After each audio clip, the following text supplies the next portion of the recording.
People are almost defining AI as that which cannot be regulated. So some companies are trying to say that if there's not like deep neural networks in it, it's not AI. Even if there's a deep neural network in it, you can still say, okay, so how was it developed? How was it tested? Which data did they use? What was it designed to do? How is the system architected that used deep networks in it? How are you monitoring it? Every aspect of that is human activity, and it can be logged and it can show whether you've done due diligence or not. So I think what we should be doing is let's not even argue about what AI is. Let's just talk about how do you govern the manufacturing of software?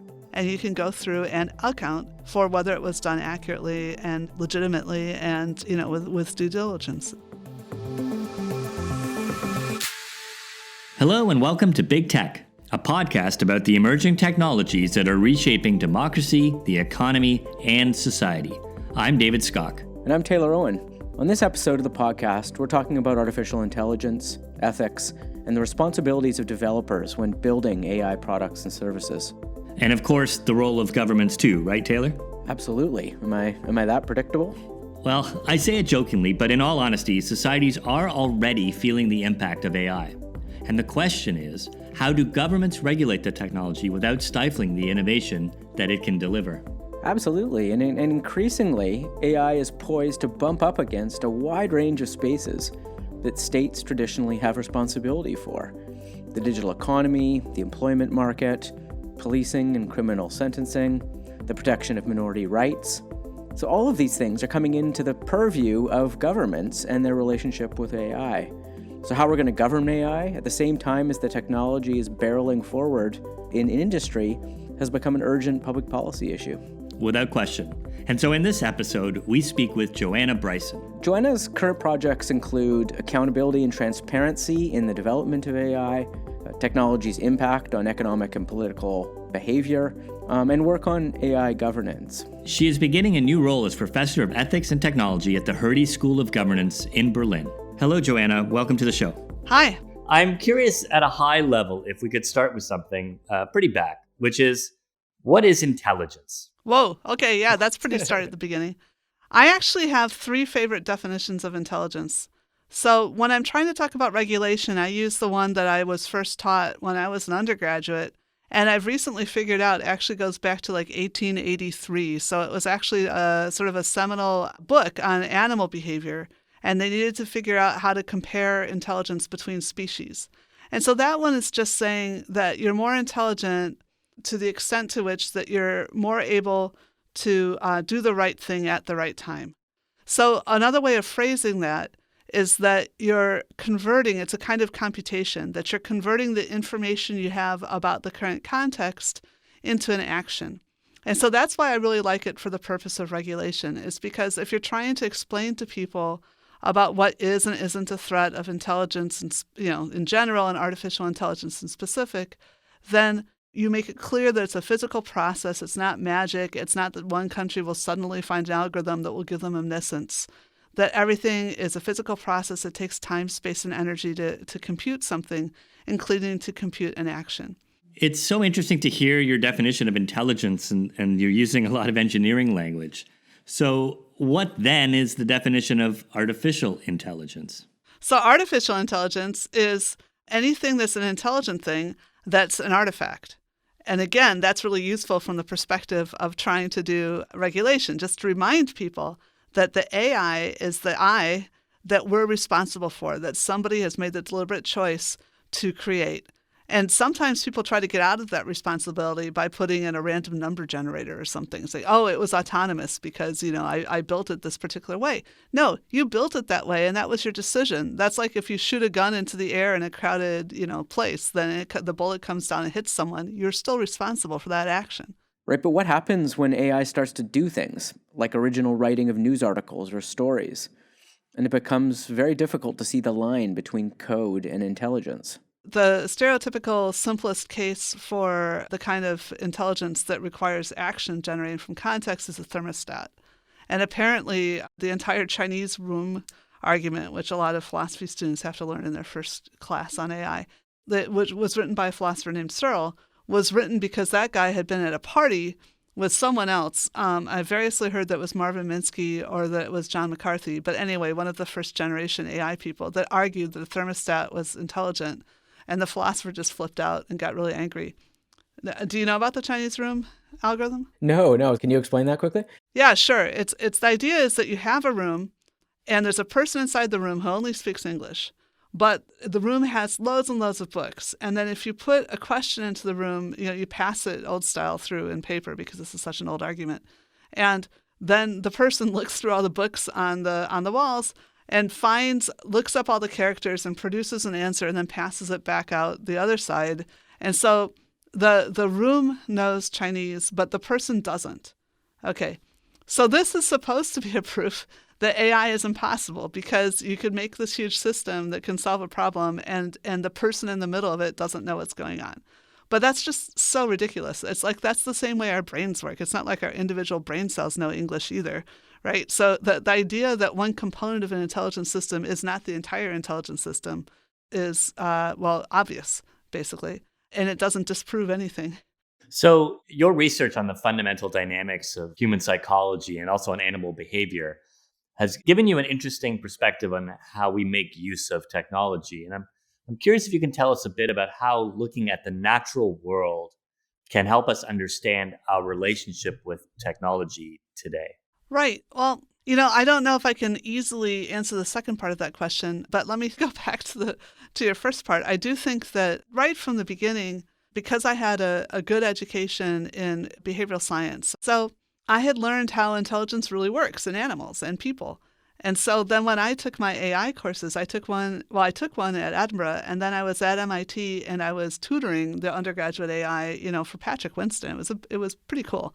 But anyway, a lot of students would come at the beginning of the course and they would say, oh boy, I'm going to learn about AI.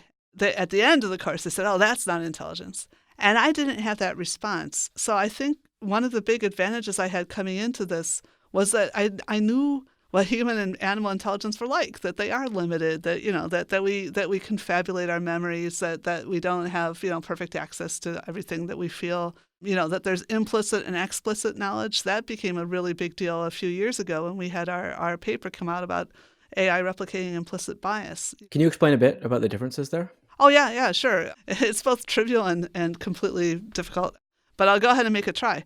Explicit knowledge in humans, it's the stuff you can tell you. So I could tell you, what I had for breakfast this morning or for lunch, or, there's things I can remember. So there's things that we can talk about, and then there's other things we can't talk about, like how do I catch a ball? I don't remember like where I learned to do that, and I certainly can't tell you which muscles I change.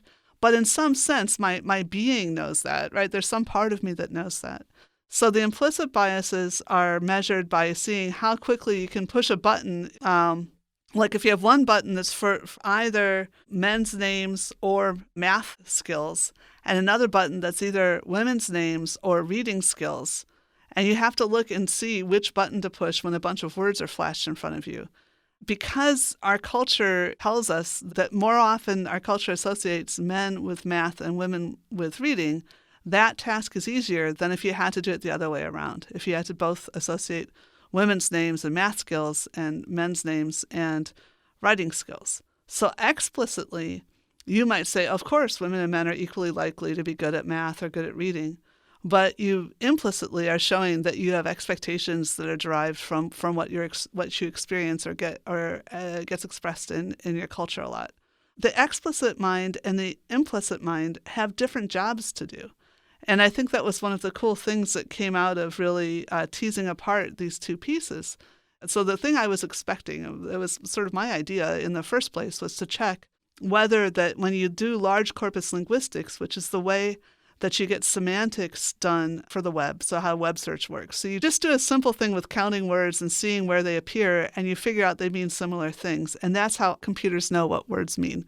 So I just, as soon as I found out about the implicit association test, I said, oh, I bet that would be replicated by AI with large corpus linguistics. And actually the researcher that was giving the talk said, no, you don't understand. This is about how evil people are or whatever. And I was like, okay.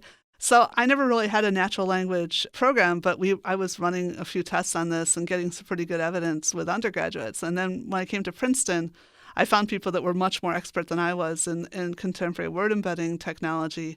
And so we really ran the careful test, and we found it everywhere. So that was my idea. Let's just see if it's there, and it was.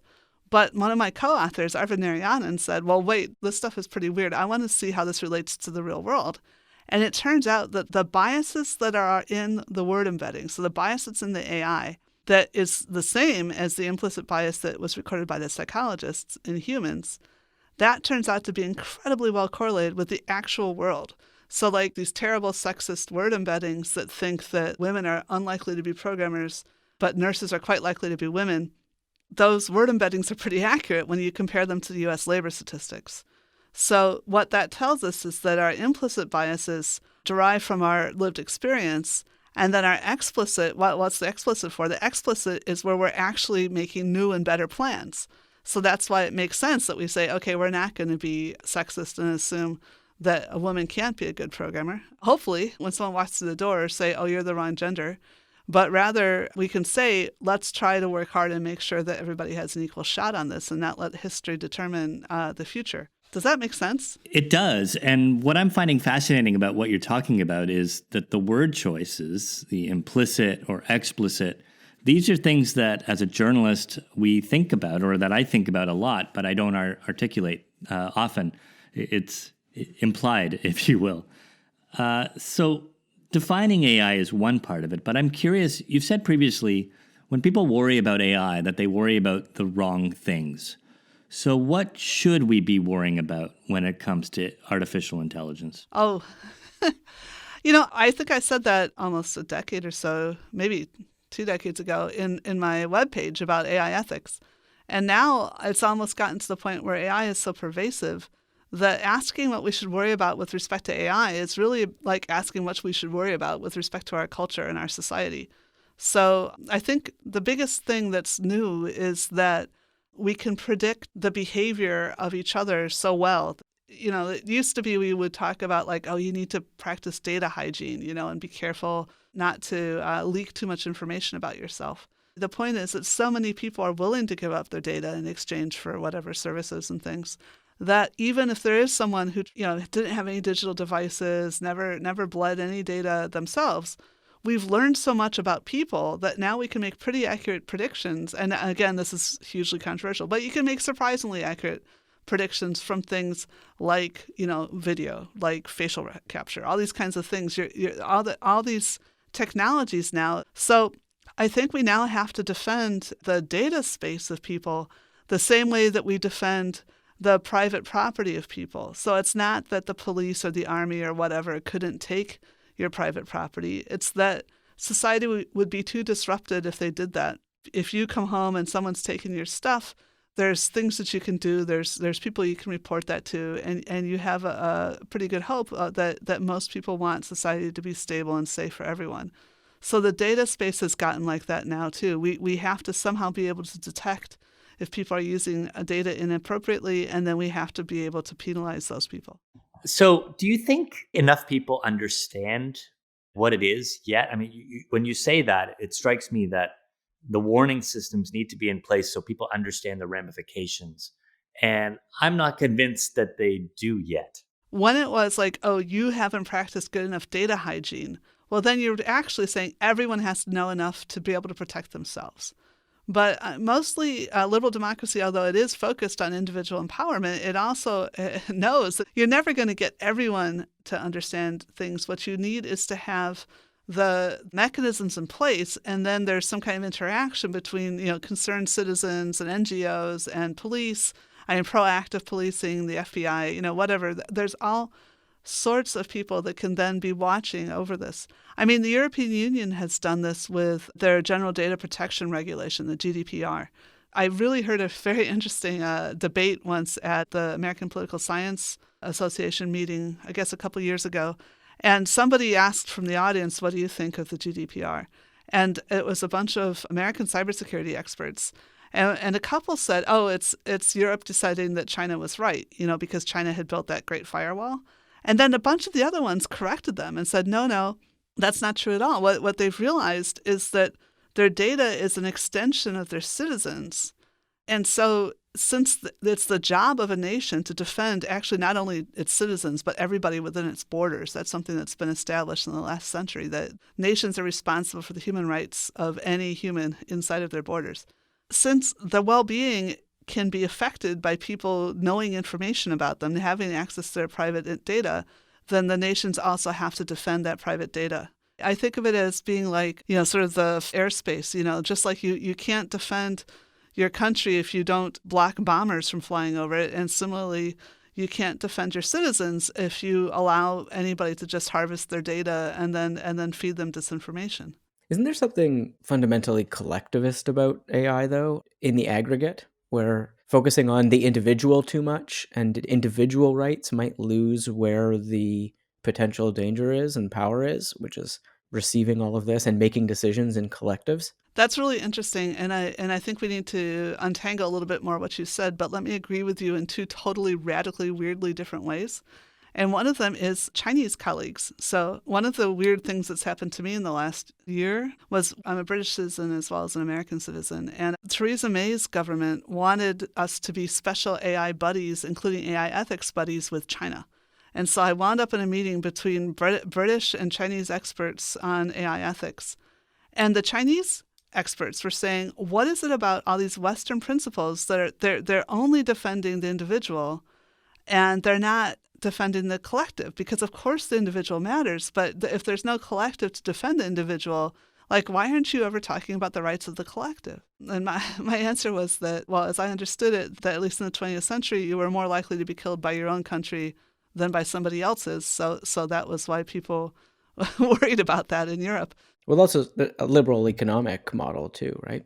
Preferentialized. Yeah, but the focusing on individual agency, which individuals want to believe they have agency, as a means of deception so that we don't look at the larger actors and we don't look at, the real causes. So I think this happens not only at the level of like blaming people for bleeding too much data, like, oh, you used a credit card? Okay, well, then you get whatever you deserve.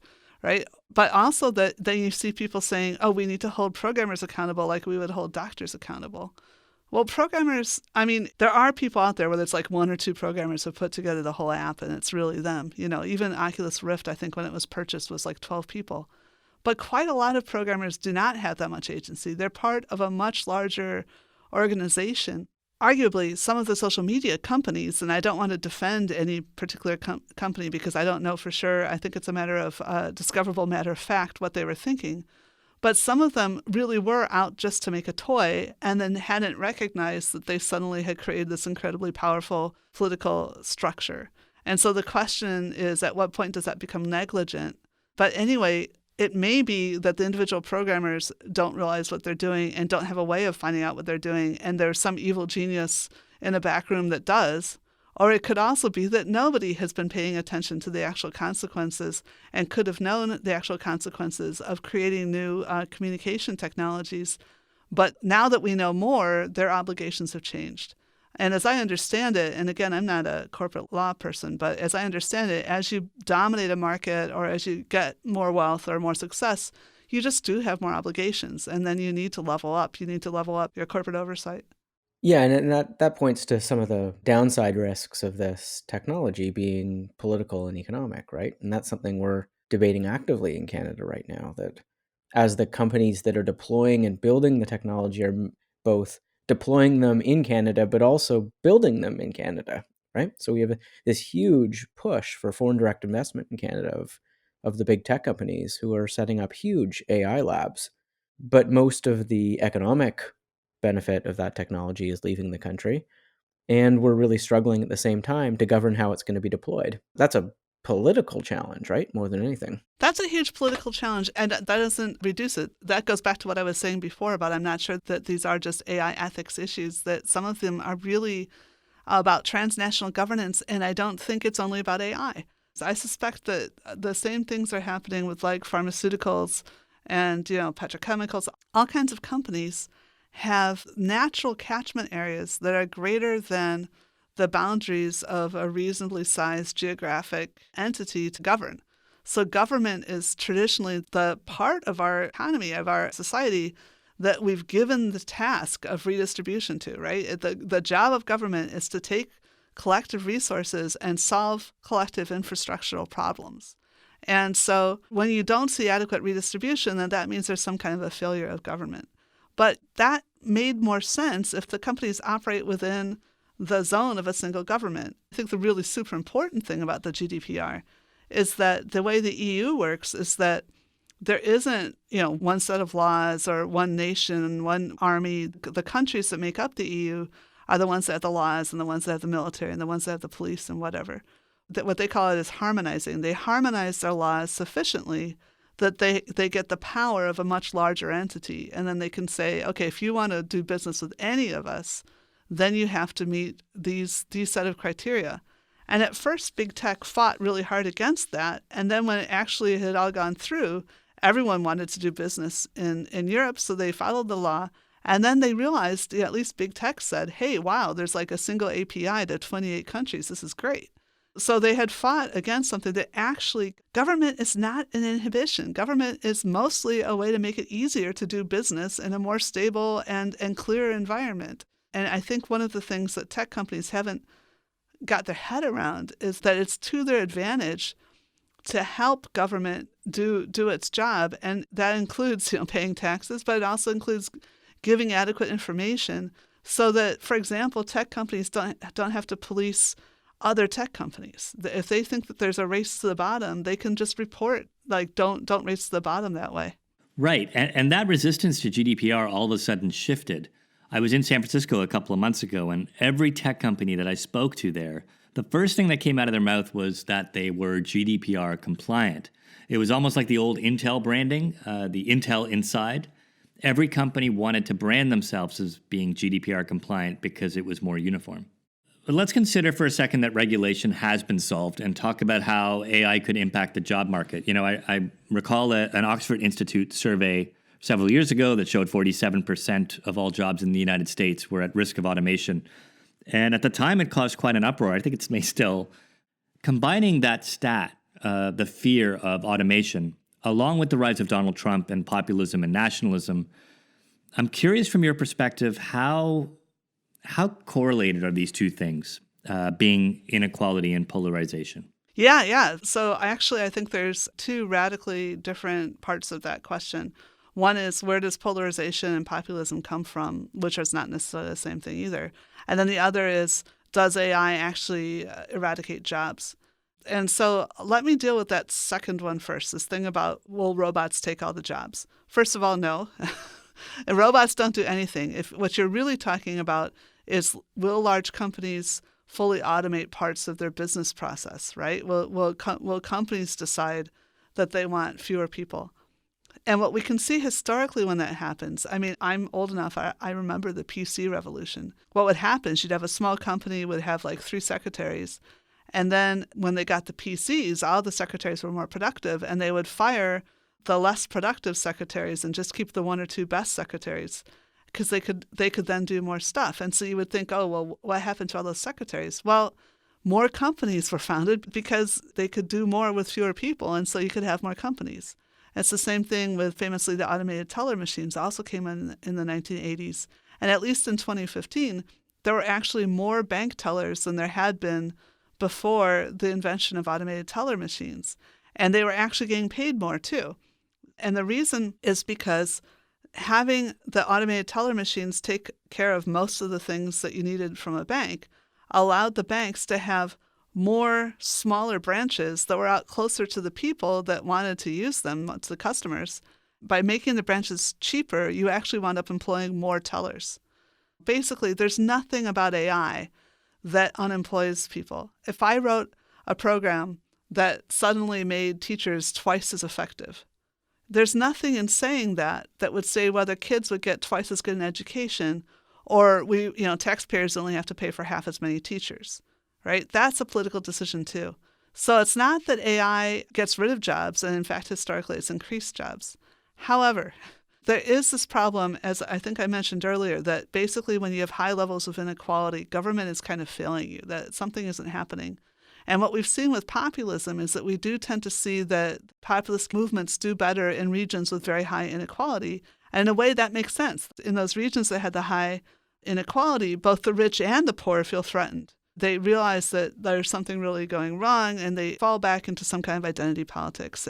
Coming back to the AI question, and I guess if the real concern here is the way in which the technology could be deployed, if we're saying there's a political and economic cost or potential consequences to the deployment, how do you see the conversation about holding the companies accountable who increasingly have the monopoly over that technology and capacity? Yeah. Well, that's why I talked about the GDPR thing, because it's a demonstration that you can do that. A lot of people seem to be afraid to do that. And you just have to wonder how big of a crisis there has to be before people really act. There's a big debate in Canada about whether we should continue on with the integration, particularly with the flows of data and the economic corporate integration with American tech firms, or join with the EU in a new regulatory model. What would you advise on that, in particular in the AI space? Should Trudeau be partnering with Macron and the EU and extend GDPR provisions to Canada, or continue down this path of integration with the US? Well, I wouldn't want to get into a false dichotomy. I think that it's worth trying to do both. I personally think that the EU is the best example we've got so far. More generally, that whoever we do this, and I'd love to see Canada working on this both within whatever NAFTA is currently called and the EU, is just communicating to regulators how to regulate technology. And so one of the things I found really useful lately is people are almost defining AI as that which cannot be regulated. So some companies are trying to say that if there's not like deep neural networks in it, it's not AI. And so there's two problems there. One is, even if there's a deep neural network in it, you can still say, okay, so how was it developed? How was it tested? Which data did they use? What was it designed to do? How is the system architected that used deep networks in it? How are you monitoring it? There's a whole lot. Every aspect of that is human activity, and it can be logged. You can show whether you've done due diligence or not. So nobody really cares what all the little weights are doing. It's like worrying about like what all the synapses are doing inside of a brain. You just don't need to know that in order to tell whether or not somebody's done the right or wrong thing. And similarly, we can tell whether the corporations, we need to be able to tell, were the corporations knowingly doing the right or wrong thing? When they trained the networks up or when they ran things, were they adequately informed? Maybe they just were naive, but they shouldn't be naive anymore because things have moved on, and there's corporate standards that they should have been aware of when they pass some threshold of incorporation or of wealth. When I go and talk to governments, it's like it's news to them. They don't know that there's like software is written down because people have been spewing disinformation about them. And I said, so first of all, it's not true that you can't regulate deep learning. But secondly, it's ridiculous. The definition that I gave you of AI was nothing like that. And I think that's because some of the big companies like Google, they're trying to say, we didn't used to use AI until 2 years ago. It's like, no, they've always been an AI company. But they're just trying to make sure that these new regulations don't in any way affect their core business, their search engine or their ad tech or whatever. So I think what we should be doing is let's not even argue about what AI is. Let's just talk about how do you govern the manufacturing of software. And you can go through and account for whether it was done accurately and legitimately and, with due diligence. It's more just a clarification of trying to understand what you're saying, which is don't focus on regulating the outcomes, focus on regulating the inputs, and how the sausage is made is actually more important in putting guardrails up than, a grand declaration around what the outcomes should or shouldn't be. Well, no, I wouldn't say that. Both are important. Right? So it's when you see that there's a problem with the outcomes, that's what flags up that, because we don't have time to check everything that's happened as this happens, although maybe with AI that'll change. I don't think so.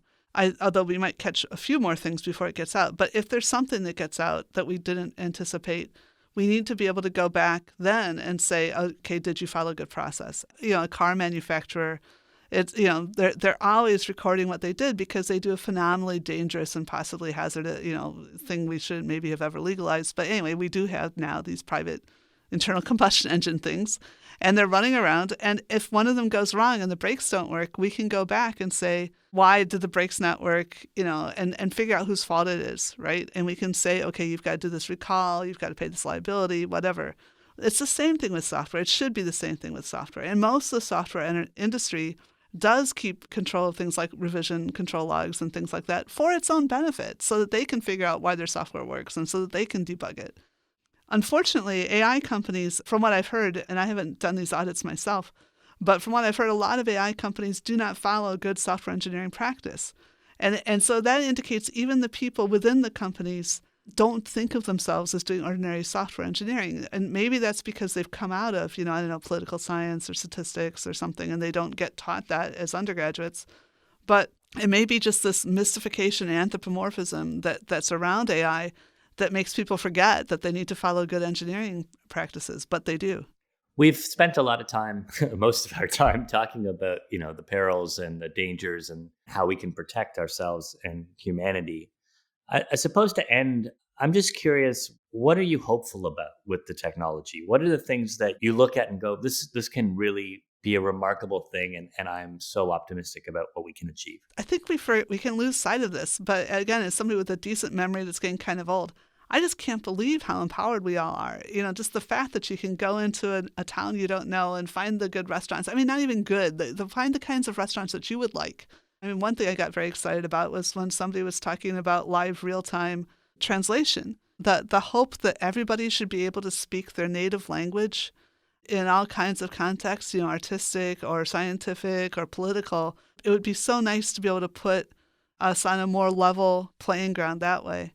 So technology is one of the ways by which we're solving lots of problems. Oh, and another thing is we're now able to perceive damage that we're doing to the biosphere. And hopefully having that strong evidence, if we can overcome some of the political problems we talked about before, will help us come to solutions. I guess I have a lot of hope that we keep making ourselves smarter and able to perceive more. And I hope that we're also going to be focusing on individual lives and helping people find individual actualizations. So the potential is all out there. I think the most fundamental problem is making sure that we do focus resources on the right kinds of problems. So that is governance and regulation. And that's why I'm moving to a governance school. It's because I think that's the biggest problem right now. So bringing humanity to engineering and bringing engineering to humanity is one way we can close this gap. Joanna, it's been terrific to talk to you. Thank you so much for taking the time. Well, thank you. So it's great to hear from Joanna and to get her take on how to address some of these issues around AI and coding. Yeah, and it's come up in a few of our other episodes too, that we know there are real world impacts to the coding and development that is done, whether that's in advertising systems or military equipment, and the implicit bias that comes with that. Yeah, absolutely. I mean, just a few years ago, I think these AI systems were seen largely as neutral technologies, as things that would be deployed in society and bring more fairness to the decisions that were being made with them. But we know pretty clearly now that that's not the case. AI is embedded with the biases and subjectivities of the data that it's built on. So we know everything from the use of AI for police targeting or for criminal sentencing or for determining insurance rates are all deeply biased because the data we have about society is biased. Yeah, the coding is only as good as the humans who code it. Absolutely, and the way the data was collected on top of it. So it's a very complicated issue that governments all of a sudden see a real urgency in. They know that this technology is evolving so quickly, and it's getting out of their grasp. And it's people like Joanna that are bringing this conversation about ethics and bias and transparency and accountability right into these conversations that governments are having. Yeah, we talk about governments, and now, just coming out the heels of the World Economic Forum, there was a lot of talk about corporate social responsibility and sustainability. How far does that go into the bowels of an organization and its development? At what point can you hold a tech company responsible for its social responsibility in its coding? Well, I mean, we hold companies responsible for their behaviors all the time. I don't see why it would be different with AI. It's more complicated because it's a different type of technology, and it's by definition outside of the bounds of human knowledge. It's machines making decisions, not humans. But at some point, our society is based on holding humans accountable, whether they be people in charge of companies or in charge of militaries or in charge of police departments. And how they use the tool of AI is a point on which they will increasingly be held accountable. My pushback on that is the challenge that you have of Okay, how do you do that without stifling innovation? At the end of the day, nobody wants to decrease productivity and decrease the innovation that happens in these spaces, or do they? Well, I mean, there's a real question of whether AI does increase productivity or not. If it's wiping out job markets and enriching potentially monopolistic companies, is that making an economy more dynamic? It's not always doing that, but it has the potential to. And you're increasingly seeing the leaders of some of these large global tech companies calling for more regulation. They want the rules of the road and the guardrails put in place so that when they build tools, they're doing so within a legal structure that they know is in the bounds of the legal system they function in, right? So the CEO of Google has just called, for example, to ban facial recognition technology until we figure out how to govern it. So I think this dichotomy between innovation and deregulation or lack of regulation is a bit of a straw man in this case. Well, before we open up this can of worms into another episode, just to mention that Joanna herself talked about this in our conversation, when she said, if you build an AI teacher, does it mean you need less teachers? And her argument is no, and that relies on politics. We would love to get your thoughts on this issue and all of the podcasts that we've had so far. Let us know how you feel about these issues on Twitter using the hashtag BigTechPodcast. Thanks for listening. We wish Joanna Bryson success in her new role as a professor of ethics and technology at the Hertie School of Governance. I'm David Skok, editor-in-chief of The Logic. And I'm Taylor Owen, CG Senior Fellow and professor at the Max Bell School of Public Policy at McGill. Bye for now. The Big Tech Podcast is a partnership between the Center for International Governance Innovation, CG, and The Logic. CG is a Canadian nonpartisan think tank focused on international governance, economy, and law. The Logic is an award-winning digital publication reporting on the innovation economy. Big Tech is produced and edited by Trevor Hunsberger, and Kate Rosewell is our story producer. Visit bigtechpodcast.com for more information about the show.